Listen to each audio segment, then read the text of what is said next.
प्यारे विद्यार्थियों, good morning. Gayatri विद्या मंदिर उच्च माध्यमिक विद्यालय सांचौर के यूट्यूब चैनल में आप सभी का स्वागत है। प्यारे विद्यार्थियों, आज हम पढ़ने जा रहे हैं कक्षा 7th की संस्कृत पाठ्य पुस्तक रुचिरा का तृतीय पाठ स्वावलंबनम के प्रश्नोत्तर हल करने जा रहे हैं। इन्हीं प्रकरण के साथ में मैं मुकेश कुमार वर्मा।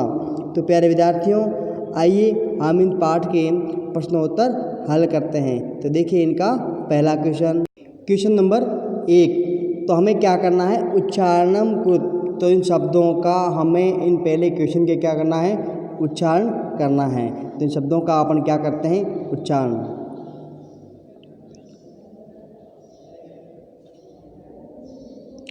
विंशतिः, द्वाविंशतिः, चतुर्विंशतिः, पंचविंशतिः, अष्टाविंशतिः, नवविंशतिः, 63, द्वात्रिंशत्, त्रयस्त्रिंशत्, चतुस्त्रिंशत्, अष्टात्रिंशत्, नवत्रिंशत्, चत्वारिंशत्, द्विचत्वारिंशत्, त्रयचत्वारिंशत्, चतुश्चत्वारिंशत्, सप्तचत्वारिंशत्।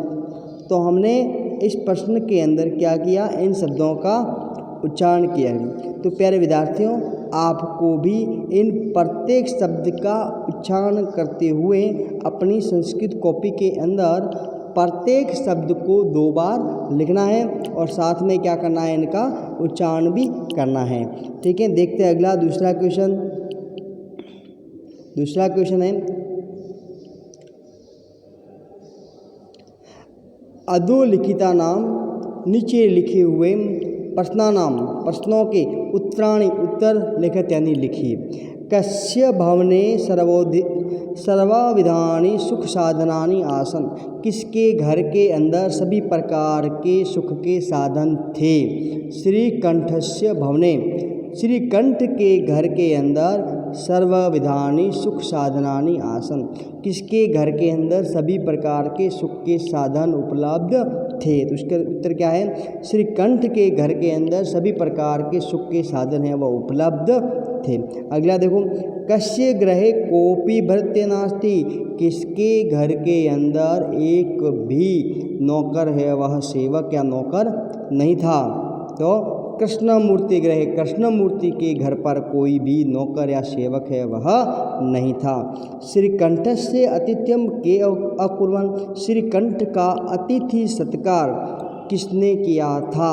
तो श्रीकंठस्य आतिथ्यम, श्रीकंठ का अतिथि सत्कार जो है वह कृष्णमूर्ति ने पितरों तथा उनके माता पिता ने अकुर्वन् यानी किया था। अगले क्वेश्चन देखें, सर्वदा कुत्र सुखम। सर्वदा यानी हमेशा, कुत्र यानी कहाँ, सुखम यानी सुख। हमेशा किसमें या कहाँ पर सुख मिलता है। तो सर्वदा स्वावलंबने सुखम, हमेशा अपना कार्य खुद करने पर हमें है वह क्या मिलता है, सुख की प्राप्ति होती है। श्रीकंठ कृष्णमूर्ति गृहम कदा गच्छत्। श्रीकंठ जो है वह कृष्णमूर्ति के घर पर कब गए थे या कब गया था। श्रीकंठ कृष्णमूर्ति गृह, श्रीकंठ कृष्णमूर्ति के घर प्रातः सुबह के 9 बजे आगच्छत् यानी गया। कृष्णमूर्ति कति कर्मकराः सन्ति। कृष्णमूर्ति के कितने नौकर या सेवक सन्ति यानी हैं थे। कृष्णमूर्ति अष्टो कर्मकराः सन्ति।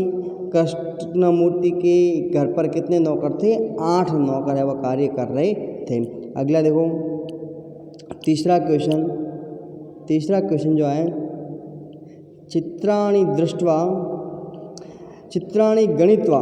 चित्रों को गिन करके तदद उसके बाद में संख्यावाचक शब्द है वह लिखना है। तो इनको सबसे पहले हमें क्या करना होगा, गिनना होगा। तो देखिए इनको गिनते हैं, 1 2 3 4 5 6 7 8 9 10 11 12 13 14 15 16 17 और 18। कितने हुए, 18। 18 को संस्कृत में क्या कहते हैं? अष्टादश। तो हम क्या लिखेंगे इसके लिए? शब्द जो क्या लिखा जाएगा? अष्टादश। अगला देखें, इन आमों को गिनते हैं तो आमों की संख्या गिनने पर कितनी हो रही है?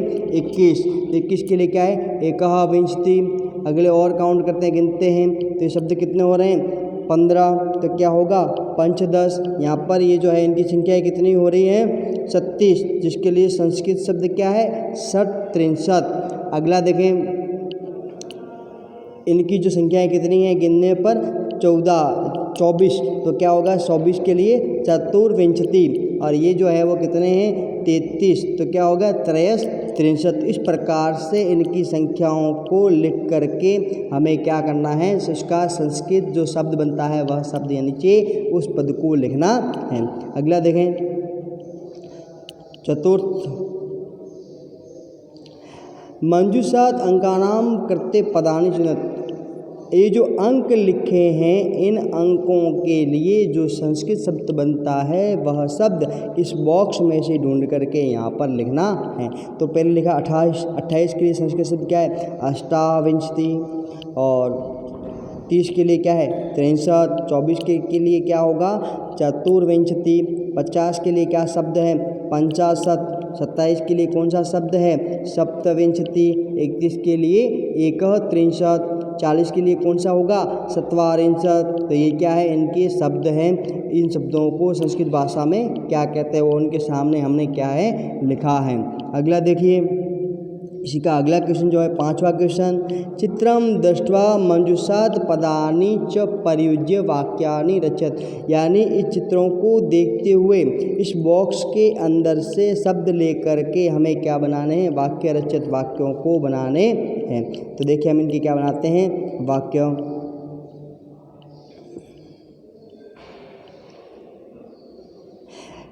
ऐसा कर्षक क्षेत्रम कर्षति। तो प्रश्न क्या है? ऐसा यानी यह, कर्षक यानी किसान, क्षेत्र यानी खेत को, कर्षति जोतना।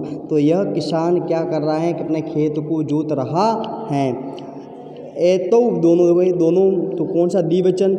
एतौ कर्षको, ये दोनों कर्षक खनन कार्यम को क्या कर रहे हैं? खुदाई का कार्य कर रहे हैं। ग में क्या आ रहा है? एते कर्षका धान्यम रोपयन्ति। ये सब किसान जो है वह क्या कर रहे हैं? अनाज को बो रहे हैं। तो प्यारे विद्यार्थियों, इनको हमें क्या करना है? इस प्रकार से वाक्य बनाना है। तो यहाँ पर देखो, एक वचन, द्विवचन और बहुवचन। ऐसा, एतौ, एते जो हमने पिछले वीडियो के अंदर समझा था।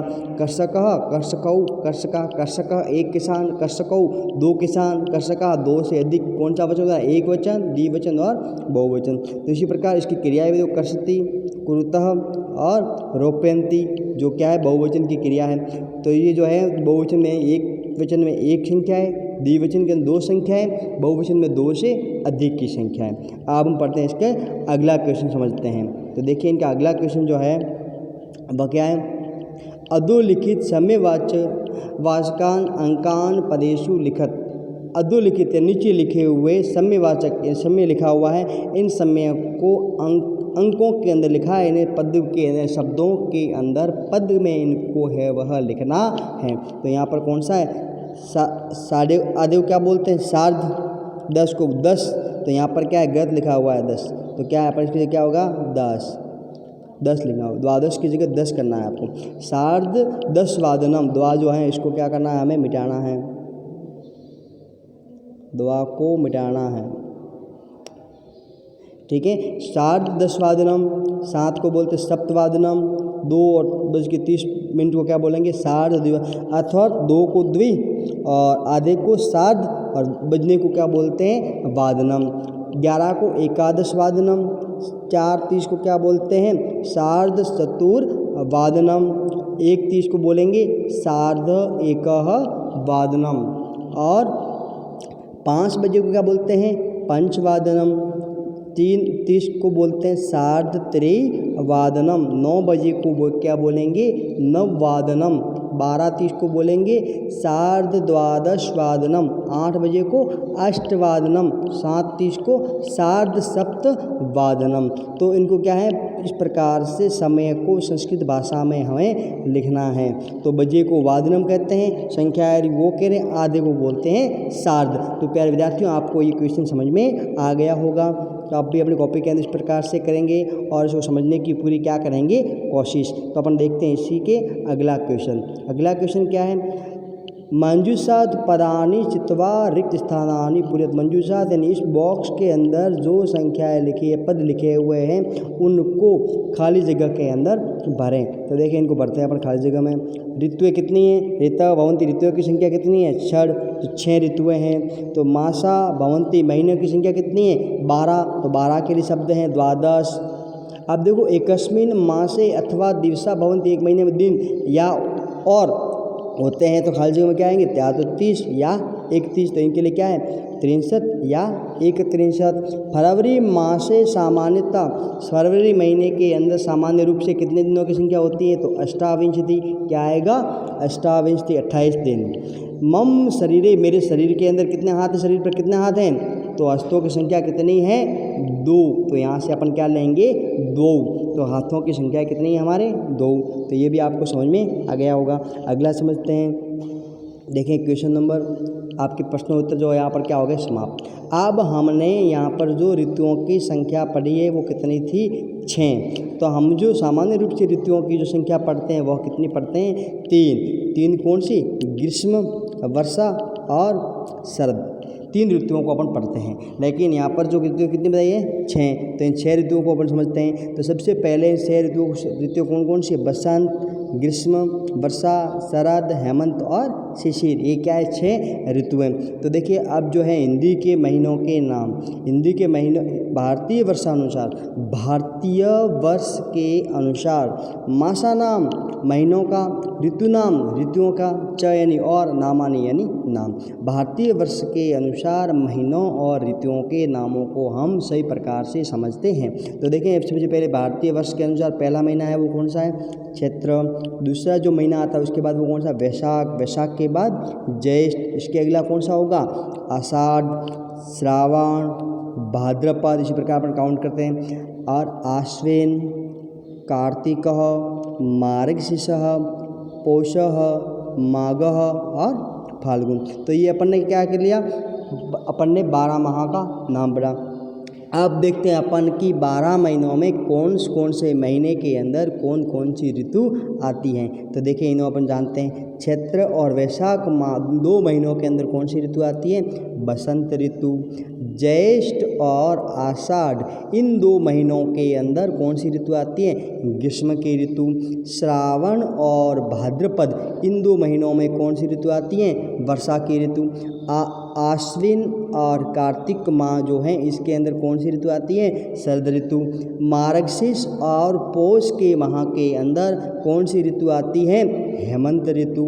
और माघ और फाल्गुन के अंदर जो ऋतु आती है वह आती है शिशिर ऋतु। तो प्यारे विद्यार्थियों ये आपको समझ में आ गया होगा। तो आपको अपनी संस्कृत कॉपी के अंदर इन्हें भी लिखना है। तो प्यारे विद्यार्थियों हमने जो दूसरा क्वेश्चन किया था उनको हम एक बार पुनः देखते हैं। तो आइए इनको दूसरा क्वेश्चन पुनः समझने की अपन एक बार और कोशिश करते हैं। देखिए इनका जो प्रश्न जो है, अधोलिखिता नाम प्रश्न उत्तराणि लिखित, आदि नीचे लिखे हुए प्रश्नों के उत्तर लिखिए। तो आपको क्या करना है, देखिए इनको पूर्ण वाक्य के अंदर उत्तर लिखना है। तो कश्य जो है, ये जो क्या है प्रश्न, कश्य भवने सर्वविधानि सुख साधनानि आसन्, किसके भवन के अंदर सभी प्रकार के सुख के साधन उपलब्ध है। तो किसके मतलब यहाँ पे के डाल रहा है, क्वेश्चन जो है बना रहा है, कश्य से क्वेश्चन बन रहा है। तो कश्य की जगह अपना उत्तर आया है श्रीकंठस्य, अर्थात बाकी की लाइनें जो है पूरी की पूरी सेम रहेगी, इसमें किसी प्रकार का कोई परिवर्तन नहीं होगा। तो अपन को ये समझना होगा और इसकी जगह बदल करके पूरा वाक्य लिखेंगे और पूरे वाक्य में हमें क्या देना होगा, इनका उत्तर। तो कश्य यहाँ पर क्या आएगा, कृष्णमूर्ति षष्ठी विभक्ति के अंदर एक वचन में, और श्रीकंठस्य षष्ठी विभक्ति एक वचन में। तो यहाँ पर के कीजिए क्या है, कृष्णमूर्ति माता पितृच कौन। और इसी प्रकार देखें अगला यहाँ पर सर्वदा कुत्र यानी कहाँ, तो या किसमें, तो क्या है स्वावलंबन में, कुत्र यानी कहाँ या किसमें। अगला देखें इसी प्रकार जो है वह आ रहा है कृष्णमूर्ति कति, कदा आ रहा है, कदा मतलब क्या पूछ रहा है, वह समय से पूछ रहा है कब, तो है नववादने। कति यानी कितने, संख्याएं पूछ रहा है, तो क्या बताया अपन ने अष्ट। तो इस प्रकार से इनका अपन क्या रखना पड़ेगा, ध्यान, और बाकी का अपन जो पूरा है वो वाक्य के अंदर आंसर दे सकते हैं। तो प्यारे विद्यार्थियों, मैं आपसे उम्मीद करता हूँ कि आज का वीडियो आपको पसंद आया होगा। आप इन्हें लाइक करना नहीं भूलें, इस पर शेयर करें, और इन्हें अगर आप ये यूट्यूब चैनल पहली बार देख रहे हैं तो आप इनको सब्सक्राइब करना भी नहीं भूलें। तो प्यारे विद्यार्थियों, इनका आप स्क्रीनशॉट ले करके अपनी कॉपी के अंदर कार्य आसानी से कर सकते हैं। तो आपको सुंदर राइटिंग में जमा करके अपनी कॉपी के अंदर सारे क्वेश्चन को क्या करना है, हल करना है। और आपको कोई क्वेश्चन समझ में नहीं आए तो मेरे नंबर पर आप कॉल करके पूछ सकते हैं, मुझे व्हाट्सएप पर आप भी मैसेज लिख करके भेज सकते हैं। तो प्यारे विद्यार्थियों, इसी प्रकरण के साथ में मिलते हैं अपन अगले वीडियो के अंदर। धन्यवाद।